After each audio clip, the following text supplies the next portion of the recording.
자, 오늘은 평범한 남자분들도 이것만 하면은 연애하는데 문제가 없다. 제가 정확히 알려드리고자 합니다. 자, 먼저 여러분들한테 원숭이 이미지를 보여준 다음에 여러분들이 잠깐 원숭이 이미지 보고 나서 그 다음에 제가 여러분들한테 여러분 바로 시작하는 게 무엇이 있을까요? 라고 하면은 대부분 남자분들은 바나나요 라고 말을 합니다. 왜? 원숭이를 봤기 때문에 바로 바나나가 연상이 되는 것이죠. 우리나라 속담에 이런 말이 있죠. 자라보고 놀란 가슴, 소뚜껑 보고 놀란다. 이것은 점화 효과의 예시인데 한 심리학자가 뉴욕의 대학생들에게 재밌는 실험을 한 예시가 있어요. 뉴욕의 대학생들한테 이러한 단어를 제시를 하는 겁니다. 은퇴, 대머리, 주름진, 쇠약한, 말년, 흰머리 이런 식으로 단어를 제시를 한 다음에 정말 재밌는 결과를 발견을 했는데 이러한 단어를 제시받은 학생들은 그렇지 않은 학생들보다 일시적으로 걸음걸이 속도가 굉장히 느려진다 라는 결과를 발견했어요. 뭐 대머리나 흰머리나 뭐 주름진, 쇠약한, 은퇴 이런 것들이 연상시키게 하는 단어가 무엇이죠? 바로 노인이죠. 이 노인을 연상시키는 단어를 제시받은 학생들은 점화 효과에 의해서 걸음걸이의 속도가 느려졌다라는 예시를 보여줬다는 겁니다. 즉, 앞에서 정보를 처리한 방식이 후에 내가 어떤 행동을 할 때도 지대한 영향력을 행사한다라는 것을 대표적으로 잘 보여준 예시겠죠. 자, 가령 우리가 여자의 번호를 받기 위해서 길거리를 가야만 하는 상황이야. 근데 보통 길거리에서 여자의 번호를 받지 못하는 분들은 필드에 가기 전에 어떠한 걱정을 하는지 아십니까? 내가 어프로치를 하는데 까이는 걸 다른 사람들이 쳐다보면 어떡하지? 내가 까이는 걸 사람들이 쳐다보고 나서 그것을 비웃으면 어떡하지? 사람들이 내가 까이는 것을 자주 본 나머지 내가 속한 집단 내에서 부정적인 소문이 나면 어떡하지? 라는 걱정을 미리 합니다. 그런데 막상 어프로치를 몇 번 해보신 분들은 알겠지만 사람들이 나를 쳐다보긴 해도 딱히 그렇게 큰 신경을 쓰지 않습니다. 그리고 사람들이 내가 까이는 걸 보고 나서 비웃긴 하지만 내가 까인 것을 가지고 하루 종일 왈가왈부하시는 분들이 거의 없다시피 합니다. 그리고 내가 조금 까였다고 해서 내가 속하는 사회적인 집단 내에서 저 새끼 번따충이야 하면서 소문날 일도 생각보다 많지 않다는 것을 다 알고 있을 겁니다. 사실 이런 걱정들은 우리의 망상에 불과한 것이죠. 가령 여러분들이 학창시절에 숙제를 안 했어요. 교사가 숙제를 안 한 새끼들을 다 앞으로 나오래. 맞다를 맞지? 자, 여러분들은 세 번째 처맞기로 예정이 되어 있어. 자, 세 번째 맞기로 했는데 이 앞에서 제일 먼저 맞는 새끼가 맞고 나서 어떻게 행동을 해? 졸라 아파하는 거야. 그리고 두 번째에도 하면서 존나 아파하는 거지. 자, 세 번째에 여러분이 빠따를 맞았어요. 여러분들은 거기서 실제보다 더 아파, 덜 아파? 네, 맞아요. 실제 빠따의 파워보다 여러분들은 더 큰 고통을 느낄 겁니다. 왜일까요?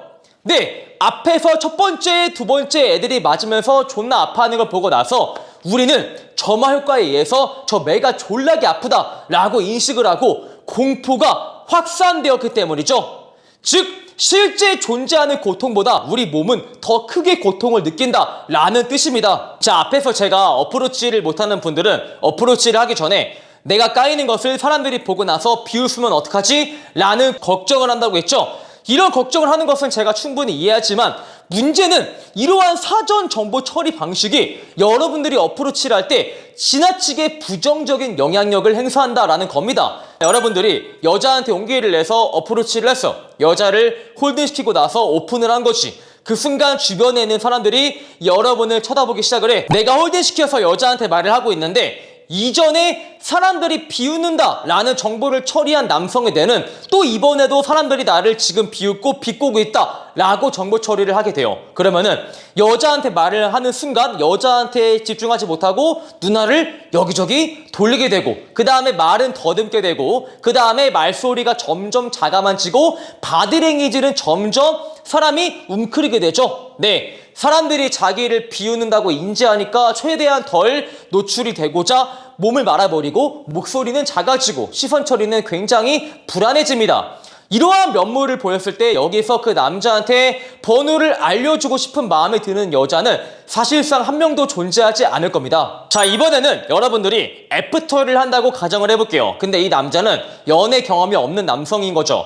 자, 애프터를 하기 전에 또 부정적인 정보를 처리하게 돼요. 아, 내가 말을 조금만 잘 못하면 바로 못 소린 게 티가 날 거야. 내가 못 소린 게 티가 나는 순간 여자한테 바로 점수를 따지 못할 거야. 라고 부정적인 인식을 갖게 됩니다. 근데 문제는 이게 애프터에도 정말 부정적인 결과를 만들어낸다 라는 게 문제죠. 가령 애프터 하고 있는데 여자가 성격이 소극적인 사람이라서 남성이랑 대화에 적극적으로 참여하지 못하는 거야. 자, 여자가 소극적이라서 말이 없는 건데 앞에서 내가 말을 조금 못하면 점수를 까먹을 것이다, 바로 못 소린 게 티가 날 것이다, 이렇게 부정적인 정보를 처리를 한 사람이라면 얘가 지금 말이 없는 거 보니까 내가 못 소린 게 티가 났나 보다, 내가 점수를 까먹었다 하면서 초조해하고 여자를 여유롭게 리드하는데 실패하기 마련이죠. 근데 반대로 똑같이 연애 경험이 없지만 이러한 인식을 가지고 이러한 정보 처리를 사전에 한 사람이야. 가령 내가 연애 경험은 없지만 사회생활 경험은 정말 많아서 그 여자를 100% 자신 있게 리드할 수 있다 라는 남성이 있는데 그 남성이랑 대화하면서 여자가 소극적이라서 말수가 적은 거지.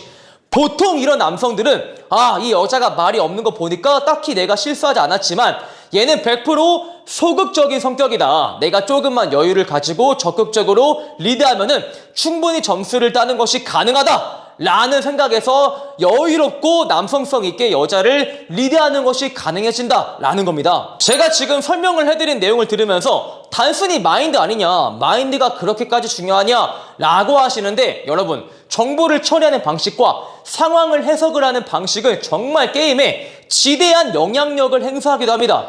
예를 들어서 제가 회원분을 데리고 강남에서 2대2 길거리 메이드를 진행한 적이 있어요. 근데 2대2 길거리 메이드를 진행하기 위해서 여자 2명한테 말을 걸었고 제가 룸술집으로 바운스를 했어요. 근데 여자분들이 이렇게 말을 하는 거야. 오빠, 사실 저희 둘 다 남친이 있어가지고 오빠 2명에서 원하시는 원나잇 그런 거 불가능해요. 잠깐 저희 화장실 갔다 올 테니까 어떻게 해야 할지 잘 결정해보세요 라고 말하고 화장실을 가더라고. 그리고 그런 말을 들었던 회원분이 저한테 이렇게 말하는 거야. 야마카시님, 얘네가 이렇게 결과가 안 나온다, 원나잇이 불가능하다 라고 말하는 거 보니까 얘들을 방생을 하고 다른 여자를 찾는 것이 나을 것 같습니다 라고 말을 하시는데, 저는 회원분에게 반대로 말을 했어요. 어떻게 말을 했냐면은, 회원님, 저희가 들어와서 야한 말을 한 적도 없고 원나잇을 연상케 하는 단어조차 꺼낸 적이 없다. 근데 얘네들이 먼저 원나잇에 대한 얘기를 꺼낸 거 보니까 우리랑 원나잇을 하는 상상을 다 해봤고 그 다음에 그게 도덕적이지 못하다라는 판단을 내린 끝이라서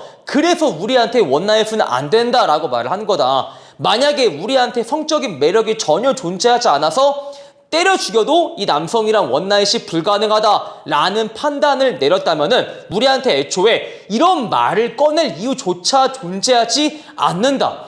얘네 뭔가 조금 각이 나올 것 같다 라고 말을 했고, 저는 정말 과감하게 게임을 진행한 결과 회원분과 동반런을 이루어냈죠. 왜냐하면은 저는 항상 밤게임을 하기 전에 나는 운동 열심히 해서 피지컬이 일반인보다 좋은 편이고 입을 잘 터는 편이라서 여자들이 나를 싫어할 이유가 존재하지 않는다라고 사전 정보 처리 방식을 선호했기 때문이죠. 픽업을 하면서 정말 재밌는 것은 한번 여자를 잘 꼬시기 시작한 남자분들은 지속적으로 여자를 잘 꼬십니다. 왜? 여자들 대부분이 나를 좋아한다라고 정보 처리가 되었기에 다음에 여자를 만나면서도 부정적인 상황에서 여유있게 행동하는 것이 가능한 것이죠. 근데 한번 여자를 꼬시지 못하는 분들은 시간이 지나서도 여자를 꼬시지 못해요.